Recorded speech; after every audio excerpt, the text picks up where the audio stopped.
Assalamualaikum warahmatullahi wabarakatuh.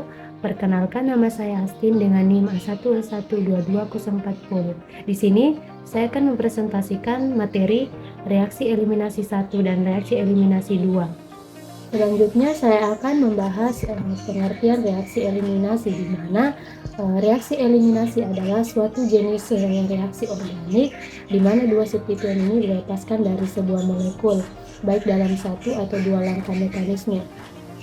Reaksi satu langkah disebut sebagai reaksi E2, sedangkan reaksi dua langkah disebut sebagai reaksi E1.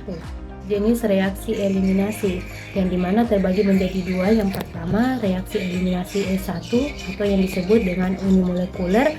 Kemudian yang kedua, reaksi eliminasi E2 atau yang disebut dengan bimolekuler.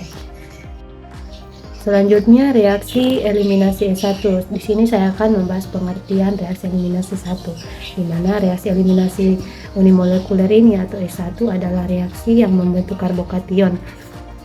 Karbokation lebih dulu, lalu melepas proton ke basa dan menghasilkan alkena. Kemudian laju reaksi ini ditentukan oleh satu molekul. Mekanisme umum reaksi E1 adalah sebagai berikut. Yang pertama, tahap 1, ionisasi alkil halida atau lambat, yaitu gugus pergi meninggalkan molekul membentuk zat antara karbokation. Langkah ini merupakan langkah penentu laju reaksi. Kemudian untuk tahap kedua itu penarikan proton oleh basa atau cepat, yaitu basa menarik proton dari karbon beta dan elektron dari ikatan C dan H membentuk ikatan rangkap.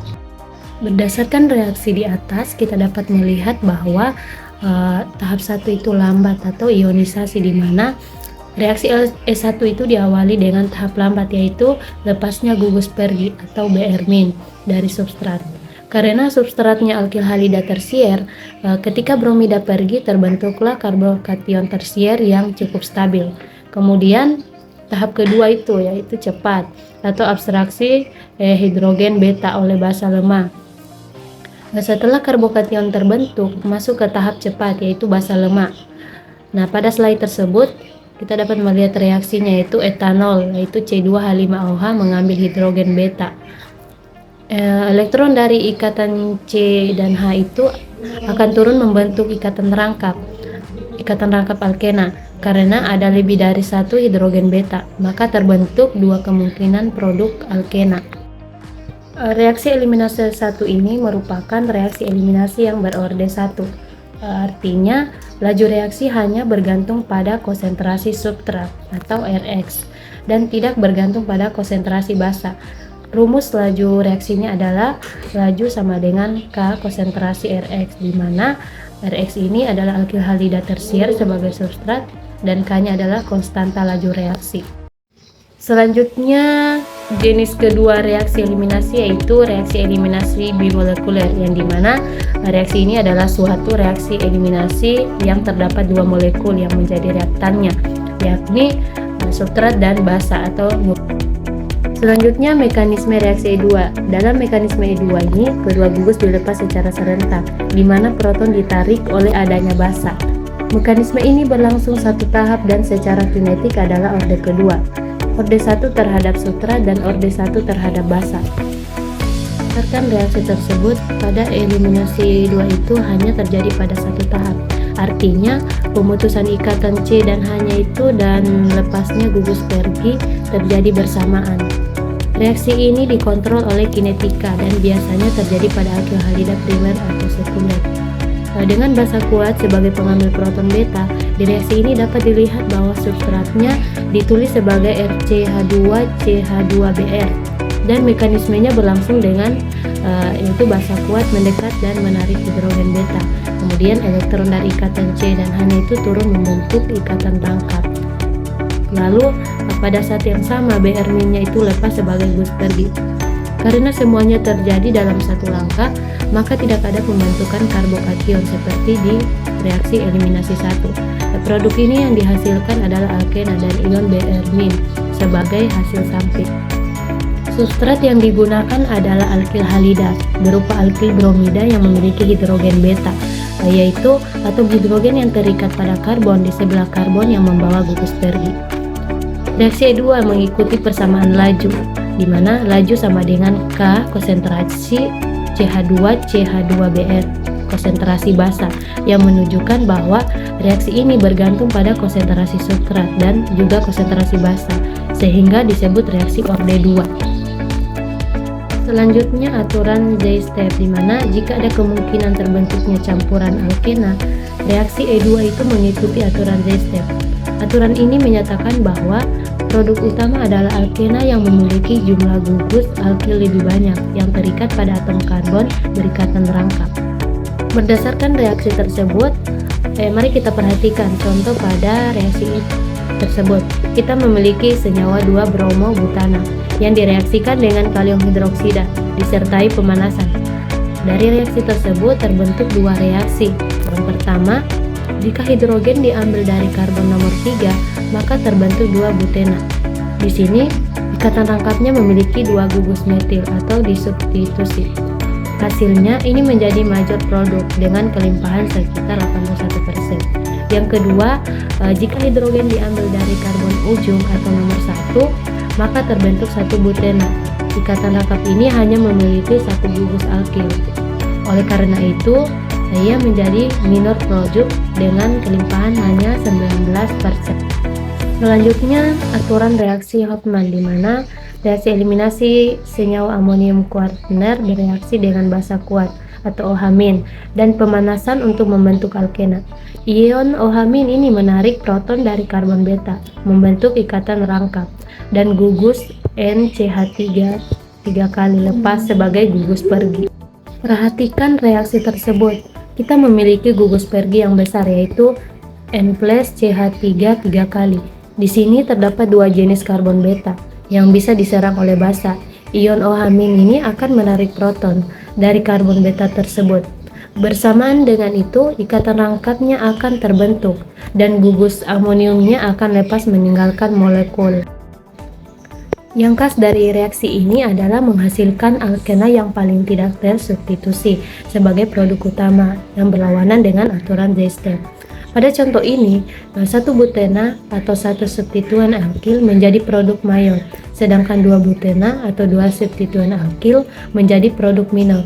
Hal ini terjadi karena gugus NCH3 3 kali yang besar menghalangi akses basa ke hidrogen yang lebih tersubstitusi, sehingga basa lebih mudah menarik hidrogen dari posisi yang tidak terhalang. Jadi, inti aturan Hofmann itu berbeda dengan aturan Z-step yang mengutamakan alkena yang paling banyak substitusinya. Sedangkan aturan Hofmann ini justru menghasilkan alkena yang kurang tersubstitusi. Selanjutnya persaingan SN1 dan E1, di mana berdasarkan reaksi tersebut kita dapat melihat perbandingan antara jalur substitusi nukleofilik unimolekuler dan eliminasi unimolekuler. Berikut pembahasan mengenai peningkatan percabangan pada atom karbon beta, peningkatan persentase produk eliminasi 1. Yang pertama itu analisis struktur karbon beta. Mari kita lihat struktur senyawa tersebut berdasarkan posisi karbon alfa atau yang mengikat Br itu dan karbon beta, yaitu 2-bromo-2-metil-propana memiliki 3 gugus metil pada karbon alfa. Semua karbon beta bersifat primer dan tidak bercabang. Kemudian 2-bromo-2-metil-butana itu salah satu karbon beta adalah karbon sekunder atau bagian dari gugus etil, percabangan yang mulai bertambah. Kemudian senyawa yang ketiga itu 2-bromo-2,3 dimetil-butana, di mana salah satu karbon beta adalah karbon tersier atau mengikat 2 gugus metil. Ini adalah struktur yang paling bercabang di antara ketiganya. Ketiga senyawa tersebut adalah alkil halida tersier yang secara karakteristik akan membentuk karbokation stabil sebagai langkah penentu laju reaksi. Peningkatan produk eliminasi seiring bertambahnya percabangan pada karbon beta disebabkan oleh 2 faktor utama. Yang pertama itu kestabilan alkena yang terbentuk. Reaksi eliminasi 1 cenderung menghasilkan alkena yang paling tersubstitusi karena lebih stabil secara termodinamika. Pada senyawa 1 itu alkena yang terbentuk adalah 2-metil propena. Pada senyawa 3, eliminasi pada karbon beta yang bercabang menghasilkan 2,3 dimetil 2 butena atau tetrasubstitusi. Semakin banyak substituen alkil pada ikatan rangkap, maka semakin stabil alkena tersebut karena efek hiperkonjugasi. Karena produk S1 pada senyawa yang lebih bercabang jauh lebih stabil, maka laju pembentuknya meningkat dibandingkan produk SN1. Selanjutnya, faktor yang kedua adalah halangan sterik pada tahap substitusi. Meskipun SN1 dan S1 itu sama-sama melewati perantara karbokation, tahap kedua atau serangan nukleofil versi pengambilan proton sangat dipengaruhi oleh ruang, yang dimana SN1 yaitu etanol sebagai nukleofil harus mendekat dan berikatan langsung dengan pusat karbokation yang positif. Semakin banyak percabangan di sekitar pusat tersebut, maka semakin sulit nukleofil untuk masuk karena halangan sterik. Kemudian eliminasi satu itu yaitu etanol yang hanya perlu mengambil proton atau H+ di bagian luar molekul. Proton jauh lebih mudah diakses daripada pusat karbokation, sehingga jalur eliminasi menjadi lebih disukai secara kinetik saat molekul semakin sesak. Selanjutnya, persaingan SN2 dan E2. Berdasarkan reaksi tersebut, ketika kloroetana bereaksi dengan OH- terjadi dua jalur reaksi. Yang pertama itu SN2 menghasilkan etanol atau CH3CH2OH. Kemudian E2 itu menghasilkan etena atau CH2 rangkap CH2. Semakin tinggi suhu persentase produk E2, maka akan semakin meningkat. Baik, itulah tadi presentasi saya terkait materi reaksi eliminasi 1 dan reaksi eliminasi 2. Adapun lebih dan kurangnya mohon dimaafkan. Wabillahi taufiq walhidayah. Wassalamualaikum warahmatullahi wabarakatuh.